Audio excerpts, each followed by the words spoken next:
마태복음 15장 21절에서 28절까지 함께 교독합니다. 예수께서 거기서 나가사 두로와 시돈 지방으로 들어가시니 가나안 여자 하나가 그 지경에서 나와서 소리질러 이르되 주 다윗의 자손이여 나를 불쌍히 여기소서 내 딸이 흉악하게 귀신 들렸나이다 하되 예수는 한 말씀도 대답하지 아니하시니 제자들이 와서 청하여 말하되 그 여자가 우리 뒤에서 소리를 지르오니 그를 보내소서. 예수께서 대답하여 이르시되 나는 이스라엘 집에 잃어버린 양 외에는 다른 데로 보내심을 받지 아니하였노라 하시니 여자가 와서 예수께 절하며 이르되 주여 저를 도우소서.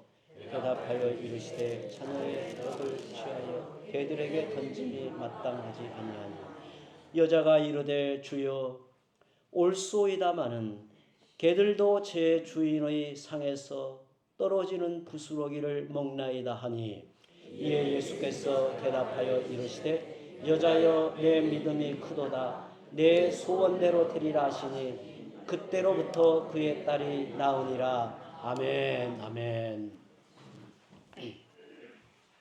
요즘 우리가 기도에 관한 말씀을 함께 나누는데 이 말씀 나눔을 통해서 기도에 대한 새로운 관점, 시각이 우리 안에 열리기를 바랍니다.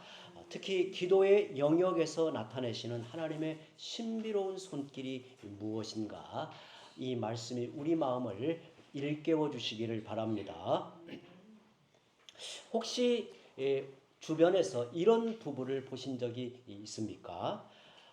우리 부부는 싸움을 안 해요. 아무런 문제도 없어요. 그런데 알고 보니 두 분이 각방을 쓰고 하루에 말 한마디 섞지 않는 상태라고 한다면 여러분은 이런 관계를 어떻게 생각합니까? 이는 문제가 없는 게 아니라 사실상 관계를 포기한 상태에 가깝습니다. 비록 다투더라도 한 방에서 생활하고 서로 부딪히며 사는 부부가 살아있는 관계라고 할 수 있을 겁니다. 우리의 신앙생활도 그렇습니다. 어느 성도에게 요즘 하나님과의 관계가 어떠십니까? 라고 물었더니 아무런 문제가 없습니다.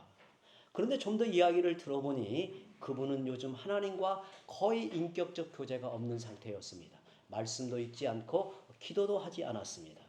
하나님께 구하는 게 없으니 거절당할 일도 없고 또 신앙적 고민도 없으니 자신은 별 문제가 없다고 착각하고 있는 겁니다.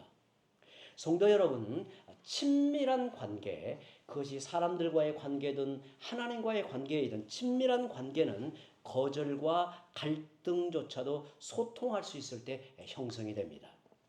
때로 하나님은 우리가 간절히 구하는 기도에 대해 안 돼라고 하시며 침묵하시기도 하죠. 우리는 그때 낙심하고 실망하지만 사실 거절이야말로 하나님이 우리와 깊은 대화를 시작하시려는 신호일 수 있습니다. 오늘 본문에 나오는 가나안 여인의 이야기를 통해서 하나님이 왜 우리의 기도를 때로 거절하시는지, 그리고 그 거절 뒤에 숨겨진 하나님의 더 큰 사랑과 계획이 무엇인지 오늘 말씀을 함께 나눌 때 기도에 대한 새로운 이해가 우리 안에 일어나기를 바랍니다. 가나안 여인에게는 흉악스럽게 귀신 들린 딸이 하나 있었습니다. 사랑스러운 딸에게 너무도 귀한 딸인데 흉악한 귀신이 들려서 정말 눈물의 고통을 쏟아내는 그런 자녀가 있었단 말이에요. 그 여인은 예수님께 나아가 소리를 질러 간구했습니다. 22절에 주 다윗의 자손이여 나를 불쌍히 여기소서 내 딸이 흉악하게 귀신 들렸나이다. 그 애절한 음성, 정말 예수님께 모든 것을 내어 맡기고 은혜를 베풀어 달라고 애절하게 매달리는 그 부르짖는 소리에 정말 우리의 마음이 애잔해지기도 합니다. 그런데 가나안 여인이 이렇게 간구하는 것은 사실 쉬운 일이 아니었어요. 왜냐하면 이 여인이 예수님께 나아가 이렇게 간구하기 위해서는 어려운 장벽을 뛰어넘어야 했기 때문입니다. 첫째로 고대 근동에서 여성이 낯선 남자에게 다가가 대화할 수가 없습니다. 밖에서 낯선 남자에게 다가가 말을 거는 것 자체가 금기시되는 일이에요. 그런데 그 여인은 이러한 상식을 깨고 낯선 남자에게 어찌하든 다가가 말을 건 것입니다. 둘째로 당시 이방인으로서 유대인에게 도움을 청하는 것은 있을 수 없는 일이에요. 왜냐하면 유대인은 이방인을 거의 짐승같이 여겼기 때문에 손을 내밀 수가 없어요. 마치 옛날 조선시대에 그 양반에게 그렇지 못한 그런 계층에 있는 사람이 나가서 뭔가에 도움을 청하는 보다 더 어려운 거예요. 더 어려운 상황이에요. 그럼에도 불구하고 그 여인은 이방인으로서 유대인인 예수님께 도움을 청하고 있습니다. 이 두 가지 사실만 보아도 지금 가나안 여인이 예수님께 얼마나 절실하게 도움을 청하고 있는지 알 수 있습니다. 정말 절박한 심정으로 예수님께 이 문제를 어찌하든 내어놓고 하나님의 그 도우심의 손길을 구한 거죠. 그런데 예수님이 가나안 여인에게 어떻게 응답하셨는가? 23절에 보면 예수는 한 말씀도 대답하지 않으셨다. 묵묵부답으로 들은 채도 안 하신 거예요. 일반적으로 여성들에게 말을 걸지 않는 그 시대에 랍비들처럼 행동하긴 하셨지만 사실 예수님의 마음은 오늘 우리가 본문 전체를 가만히 생각해 보면 예수님은 여인에게 관심 없는 척하고 계셨어요. 관심이 없는 척하고 계신 거예요. 주님이 나의 기도에 아무런 응답을 하지 않으실 때 여러분은 어떠하십니까? 아무런 응답을 하지 않으실 때 여러분은 어떤 생각을 갖습니까? 본문의 말씀을 자세히 읽어보면 가나안 여인은 가만히 있지 않고 예수님께 계속 소리쳐 간구했다는 것을 알 수 있습니다.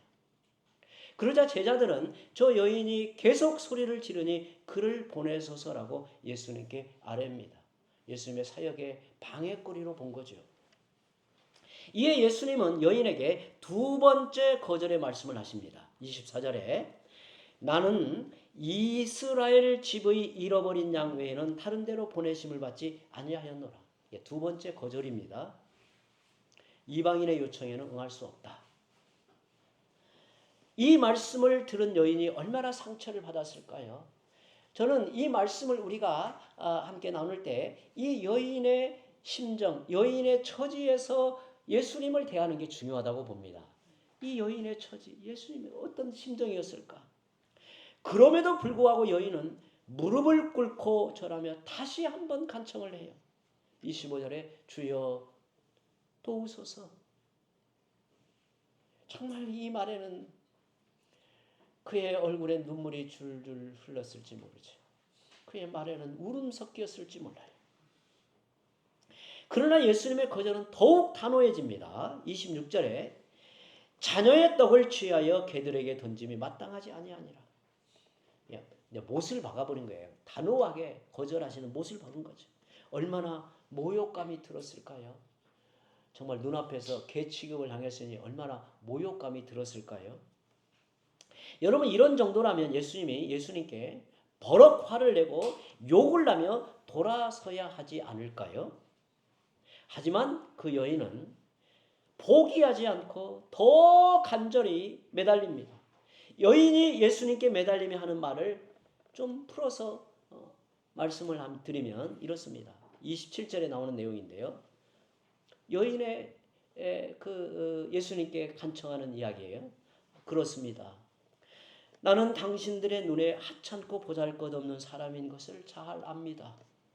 그러나 작은 개들도 식사를 마친 주인이 던져주는 빵 부스러기를 먹고 삽니다. 당신은 제 삶의 주인이고 주님이십니다. 그러니 제 딸에게 부스러기 같은 은혜라도 주실 수 없나요? 그러자 예수님은 지금까지 꼭 참고 기다리고 계셨던 응답을 쏟아붓듯이 들어주십니다. 28절에 여자여 너의 믿음이 크도다 너의 소원대로 되리라. 사실 예수님은 처음부터 그 여인에게 응답해 주기를 원하셨습니다. 그러면 예수님이 묵묵부답으로 거절하시고 나는 이방인들에게 보냄을 받지 않았다고 거절하시며 자녀의 떡을 개들에게 던져줄 수 없다고 거절하신 것은 과연 무엇을 의미할까요? 이렇게 예수님이 행하신 이유가 뭘까요? 예수님의 마음에는 그 여인의 청을 들어주기를 처음부터 원하셨고 어찌 보면 마음을 꼭 참고 기다리시며 그 여인의 반응을 보셨는데 그 이유가 뭘까요? 우선 예수님은 여인과 대화하고 계신 듯하지만 또한 제자들을 가르치고 계셨습니다. 여인과 대화를 하고 있지만 그 장면을 지켜보고 있는 제자들을 가르치고 계신 거예요. 즉 그 여인에게 나는 이방인들에게 보냄을 받지 않았다고 거절하시면서 제자들에게 다음과 같이 문제 제기를 하시는 겁니다. 너희의 민족적인 편견이 과연 옳은 것이냐? 내가 민족의 차별과 장벽을 넘어 구원을 베푸는 것이 합당하지 아니하냐? 그러면 예수님의 3번의 거절이 여인에게는 어떤 의미가 있었을까요?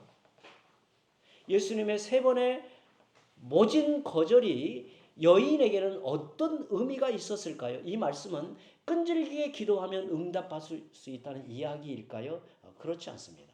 표면적으로 보면 그렇게 보이지만 이 말씀을 가만히 전체적으로 보면 끈질기게 기도하면 응답을 받는다. 그걸 말하고자 하는 것은 아닙니다. 예수님이 여인의 믿음이 크다고 칭찬하시는 것으로 보아 예수님은 단지 거절하기 위함이 아니라 예수님을 향한 여인의 믿음을 북돋아 주기 위해서 그 여인의 믿음을 더욱 강하게 일으키시기 위해서 3번 거절하신 것으로 보입니다. 만일 그 여인이 처음 간구했을 때 예수님이 즉시 즉각 응답해 주셨다면 어떻게 되었을까요? 개들도 제 주인의 상에서 떨어지는 부스러기를 먹는다는 그 여인의 절실한 믿음의 고백은 나올 수 없었을 것입니다. 그 여인이 예수님을 향한 그 절대적인 믿음, 나는 예수님의 은혜가 아니면 내 인생에 이 불행과 이 고통에서 벗어날 길이 없다라고 하는 강곡한 그 마음의 고백, 그 믿음의 역사는 일어나지 않았을 것입니다.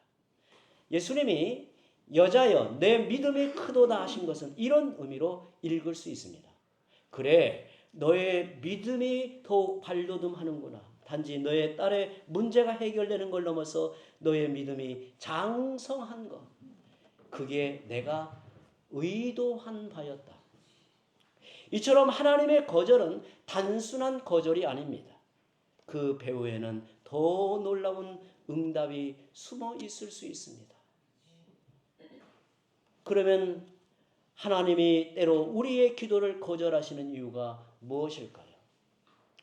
저는 목사로서 기도하지 않을 수 없는 자리에 서 있는데 가만히 생각해 보면 하나님께 기도한 그 많은 수많은 기도 중에 하나님께서 저의 기도를 기도하는 대로 응답하지 않으신 기도가 훨씬 많았어요.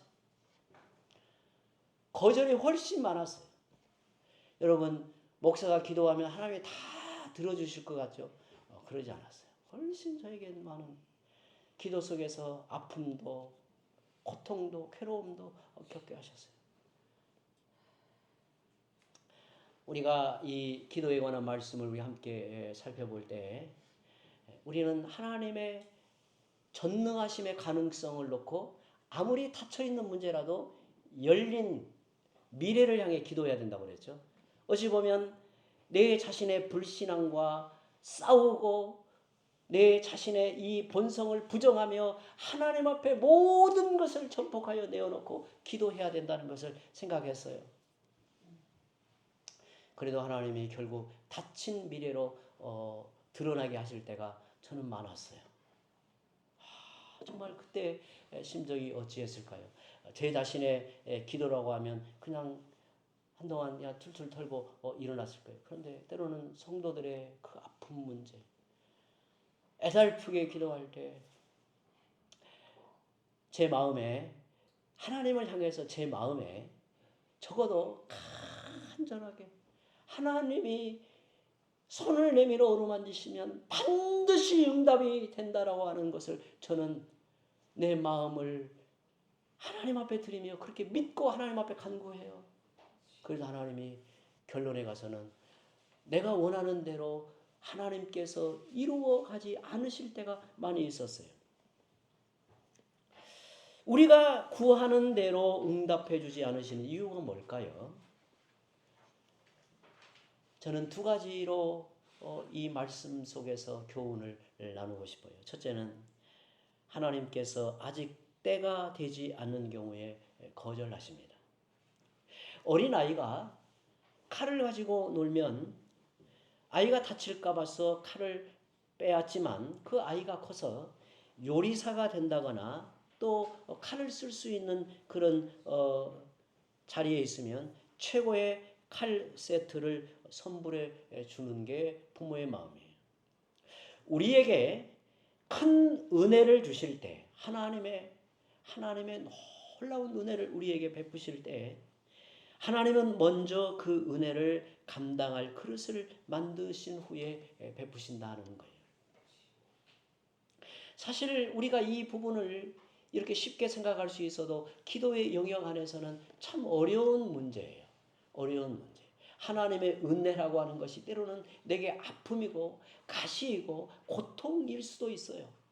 그리고 그것을 통해서 하나님의 은혜의 장성한 분량에 이르도록 하나님의 손길로 우리를 다듬어 간단 말이죠.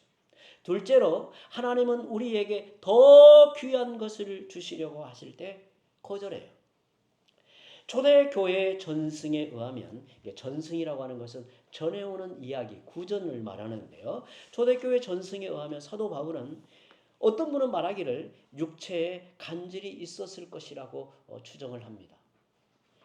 바울은 하나님께 육체의 가시를 제거해 달라고 3차례 기도를 합니다. 그러나 하나님은 그의 기도를 거절하심으로 응답하죠. 대신 의사인 누가를 그의 곁에 두시고 전도 여행 내내 사도 바울을 돌보게 하셨습니다. 바울의 기도는 병에 해방되는 것, 병을 낫는 거였죠. 그러나 하나님의 응답은 육체의 질고로 인해 하나님의 은혜만을 절대로 붙드는 겸손함의 자리에 그를 세우셨어요. 바울의 약함 속에서 하나님의 능력과 강함을 드러내시기 위함이었단 말이죠. 사도 바울이 이방인을 위한 복음의 위대한 종으로 쓰임을 받은 비결은 그 자신의 약함이었다고 고백을 합니다. 이처럼 하나님의 거절은 단순한 거절이 아니라 가장 귀한 것 베푸시는 차원 높은 응답이라 말이죠. 여러분, 하나님의 거절은 차원 높은 하나님의 응답이라고 생각하셔야 돼요. 이게 놀라운 거예요. 우리가 운전할 때도 마찬가지입니다. 차가 앞으로 달리기 위해서는 가속 페달이 필요하지만 우리가 안전하게 목적지까지 가기 위해서 더 중요한 장치는 뭘까요? 브레이크죠. 하나님은 때로 우리의 인생의 속도를 조절해 주기 위해서 혹은 잘못된 길로 가지 않게 하시려고 우리의 기도에 안 돼라는 브레이크를 밟기도 해요. 우리는 때로 구하는 것에 거절을 통해서 하나님의 인도하심을 받기도 합니다. 시편 139편 12절에 주님에게는 흑암과 빛이 같음이니이다라고 말씀합니다. 우리는 흑암보다 빛을 더 좋아하고 안 된다는 응답보다는 그래 들어주마라는 응답을 더 좋아합니다. 그러나 하나님에게는 빛과 어둠이 같고 응답과 거절 사이에 차이가 없어요. 하나님은 이 두 가지를 가지고 우리를 더욱 선하고 복된 길로 인도하실 수 있습니다. 우리는 흔히 기도를 알라딘의 요술 램프처럼 생각할 때가 있습니다.